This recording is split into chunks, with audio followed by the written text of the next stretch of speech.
નમસ્કાર ગુજરાત. આજના મુખ્ય સમાચારમાં આપણે જાણીશું આજના આ વિડીયોમાં પાન કાર્ડના નિયમમાં થશે મોટો ફેરફાર. એલપીજી સંકટ, 2 જહાજથી કંઈ નહીં થાય, દર મહિને 29 ટેન્કર જોઈએ, ટ્રમ્પની ચેતવણી. હવે આ જિલ્લામાં કરા સાથે વરસાદ. ગુજરાત, 5 ન્યાયાધીશોની ફરજિયાત નિવૃત્તિ. વોર ઝોનમાંથી કુલ 2.44 લાખ ભારતીયો વતન પરત ફર્યા.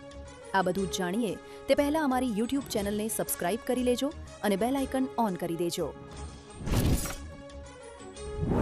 પેન કાર્ડના નિયમમાં થશે મોટો ફેરફાર. પેન કાર્ડની અરજી પ્રક્રિયામાં નવા નાણાકીય વર્ષથી મોટા ફેરફારો અમલી બની રહ્યા છે. અત્યાર સુધી માત્ર આધાર કાર્ડ પૂરતું હતું, પરંતુ 1 એપ્રિલથી ઓળખના વધારાના પુરાવા તરીકે બર્થ સર્ટિફિકેટ, વોટર આઈડી અથવા ડીએલ આપવું પડશે. આ ઉપરાંત પેન કાર્ડ પરનું નામ આધાર કાર્ડ સાથે 100% મેચ થવું અનિવાર્ય છે. જો કે ગ્રાહકો પાસે 31 માર્ચ 2026 સુધી જૂના નિયમો મુજબ અરજી કરવાની તક છે.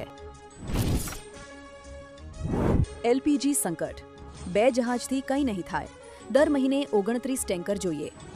ભારતમાં વધતી એલપીજી માંગ સામે ઘરેલું ઉત્પાદન અપૂરતું સાબિત થઈ રહ્યું છે. ઉત્પાદન 50% વધવા છતાં જરૂરિયાત સંતોષવા દર મહિને 29 થી 34 વિદેશી ટેન્કર મંગાવવા પડશે.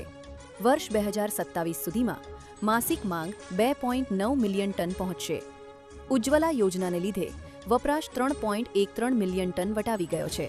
ભારત હવે પશ્ચિમ એશિયા ઉપરાંત અમેરિકા અને કેનેડા જેવા વિકલ્પો પર ધ્યાન કેન્દ્રિત કરી રહ્યું છે. ટ્રમ્પની ચેતવણી. ટ્રમ્પે હોર્મુઝ સ્ટ્રેટ પર સહાયના અભાવ અંગે સાથી રાષ્ટ્રોને ચેતવણી આપી છે. તેમણે સંકેત આપ્યો છે કે એકવાર ઈરાનમાં યુએસ મિશન પૂર્ણ થઈ જાય પછી તેઓ હોર્મુઝ સ્ટ્રેટનો મુદ્દો તે દેશો પર છોડી શકે છે જે આ માર્ગ પર આધાર રાખે છે. તેમણે કહ્યું કે જે દેશો અત્યાર સુધી મૌન રહ્યા છે તેઓ પગલાં લેવાની ફરજ પડી શકે છે. ટ્રમ્પે અગાઉ નાટો રાષ્ટ્રોને હોર્મુઝ સ્ટ્રેટ પર મદદ માટે યુદ્ધ જહાજો મોકલવાની અપીલ કરી હતી. હવે આ જિલ્લામાં કરા સાથે વરસાદ. ગુજરાતમાં ફરી કમોસમી વરસાદની ઘાત તોડાઈ રહી છે, જેના કારણે ખેડૂતો ચિંતામાં મુકાયા છે. અમરેલી જિલ્લામાં વડિયા અને બગસરા પંથકમાં અચાનક કરા સાથે વરસાદ પડ્યો છે.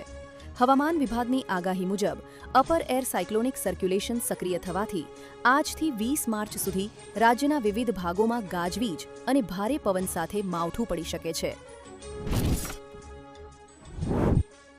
ગુજરાત, 5 ન્યાયાધીશોની ફરજિયાત નિવૃત્તિ. ગુજરાત હાઈકોર્ટની ભલામણ બાદ રાજ્ય સરકારે 5 ન્યાયાધીશોને તાત્કાલિક અસરથી ફરજિયાત નિવૃત્ત કરી દીધા છે. જાહેર હિતમાં લેવાયેલા આ નિર્ણયમાં મોરબીના 2, પોરબંદર, મોડાસા અને રાજકોટના 1 જજનો સમાવેશ થાય છે. વોર ઝોનમાંથી કુલ 2.44 લાખ ભારતીયો વતન પરત ફર્યા.